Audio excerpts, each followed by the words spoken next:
And I'm going to tell you how you would have seen my Craigslist ad if you were scrolling. It would look like this. Free Xbox. My son was arrested. There's a photo of my real Xbox wrapped up with all the strings. Looks like he was just fucking yanked out of the wall. There's like all my video games are there and a copy of Shrek. Just to make it look more believable, like the mom doesn't know it's Shrek. The description reads, I am beyond appalled. Because my character makes it about herself first. I am beyond appalled. My son was arrested for selling marijuana at school. And I am getting all of this shit. I am getting rid of this machine and I want it out by tomorrow night. First come, first served. Thank you. So I'm like, yeah, I'm gonna get some emails out of this. I put work into making it look realistic. It's not even 2 minutes. And I get the first thing. Boom. I look at my phone, I'm all excited. And the message is boring. It's like, hey, I hope I'm first. I would really like your Xbox. Let me know the next steps. And I'm like, oh, I shouldn't be my weird. I should have said I was giving away breast milk or something. So, I'm reading it, I'm like, well, this wasn't so much. And then another message comes in, and another one. More people trying to get in contact with me to get my Xbox. The reason I put first come, first served is if I got 2 messages, I could tell one guy that he wasn't the first, and I could tell the other one he wasn't the first, and no one gets hurt. The problem was it wasn't first. It was 20, then 40, and then 50. And it keeps going. Going. There's a lot of people that want my Xbox. But nothing really was exciting was happening, so my friend Mason comes up, and he's in all of my horrible stories that I can tell in front of 1,000 people. So he picks me up, and at the time, he had a car. And having a car in New York City when you're 17, 2010, is like having a yacht. When you're going through life, and you're like in an area you were at once before, and you smell something, and the light hits, and you get like this feeling like you're alive again when you were younger at that time. That was that time. That's what I was doing. In my car, in my Mason's car, with me, driving around in New York City, and I look at my phone, and there are hundreds of people. I'm showing it to him, and he thinks it's hilarious. And the messages are getting weird. So people realize they might not be first in line. So they start trying to manipulate. They're going, hey, I'll give you some money for your Xbox, or I'll give you a shipping label, or I'll come meet you, or I'll buy it off of you, or I'll trade with you. Or there's a sob story like, oh, my son also got arrested, and now he's out, he's clean, and I want to give him your Xbox. It's like a cycle, you can have my son's Xbox, it's like a whole thing. What the fuck? How are so many people having sob stories? All of a sudden, it went from giving away an Xbox, like, hey, I just wanted thanks, to like an episode of Chopped. Like just sob story, some kind of scheme, something happening. I'm showing it to my friend Mason, and he's just loving it.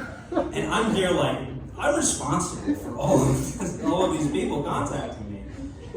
But after reading the messages and seeing how I was kind of trying to be taken advantage of, I'm thinking, wait, you're going to try to take advantage of me? Single mother who just got her son arrested and I'm giving away his stuff?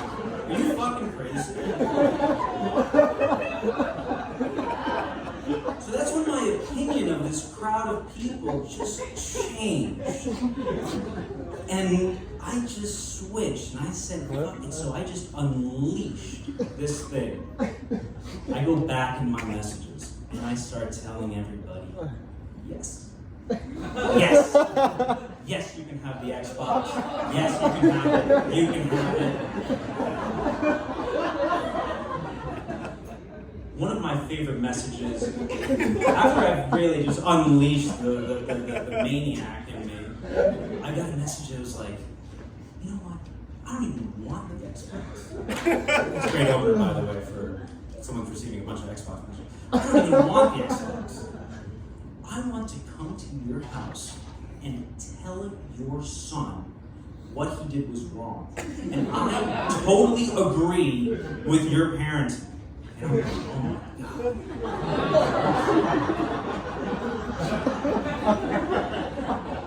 Do we know anybody we can send this person to? Or we're getting too many pranks involved. I focus. I go, okay. Everybody go meet me. And I set a specific date and time. It was going to be tomorrow. And it was going to be 4 p.m. at Union Square at the horse statue. It's a great meeting spot for this. There's like only like Thompson Square is like that. This is the best. And as many of you know, there's a Whole Foods right there. So, me and Mason, we go up to the Whole Foods, and we get the chicken tikka masala. Because back then, it was 2010, so it was a very low risk of having salmonella. Now it's not so trustable. So we got our chicken tikka, we sat down, and we're overlooking this horse statue. And the time is approaching. And you gotta understand, I was riding this wave. People contacting me, things going on. It was like going viral before it was really a thing, and it was very powerful. So I didn't really know how it's supposed to end. But we're there, it's 3:59, and we're overlooking this horse statue from the window like creeps, honestly. And nothing seems to be happening at first. But then 4 o'clock hits, and you start to see one confused guy, and then another one, and another one.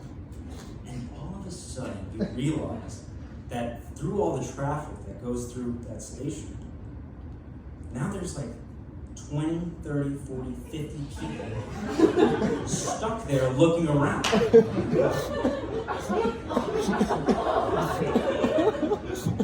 starting to feel like a piece of shit. Last night. And I'm starting to really feel like a piece of shit. It almost feels like when you're in a cult. Like, everything's been going on too far, so you kind of have to, like, see it to the end. So I'm like going crazy. I'm getting ideas. People are texting me right away, going, where are you, where are you, where are you? And you can see people starting to talk to each other. And I go, oh my God, we have to do something. So I get a message. I go, what are you wearing? He goes, I'm wearing a blue shirt and jeans. And I get another message from a guy who said, I'm wearing a yellow shirt and pants. So I tell them to go talk to me. I tell each one that I have the Xbox that I'm wearing.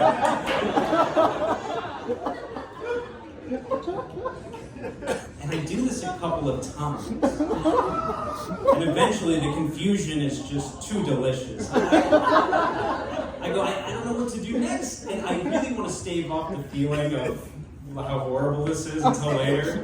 So I go, I gotta do something else. So I leave the Whole Foods and I go into the mall. I go to the first guy that I recognize as the guy looking for an Xbox. You can kind of tell who it is. Hey man, do you have the Xbox? He goes, no! We've all been tricked! And there's like fucking 10 guys. I'm like, yeah!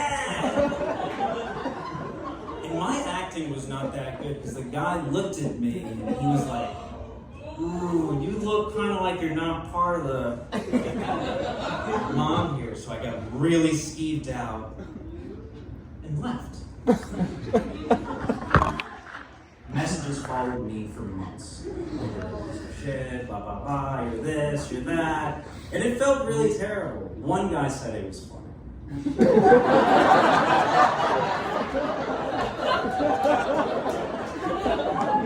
That's the guy that hurt the most. most. Because he was like, hey man, that was a good one, thanks. God bless. And I'm like, don't throw in the God bless, dude.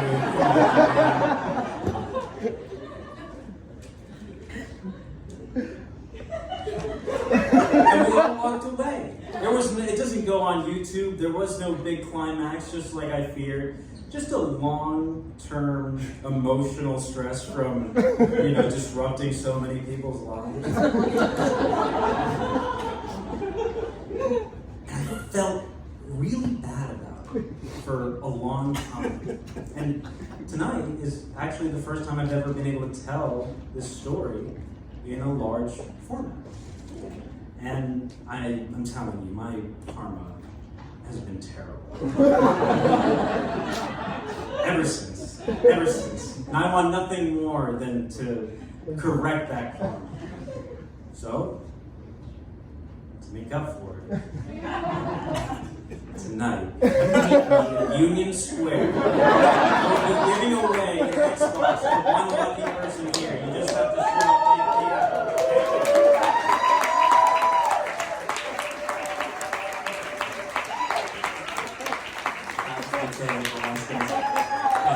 And our last story comes from our soul affiliate.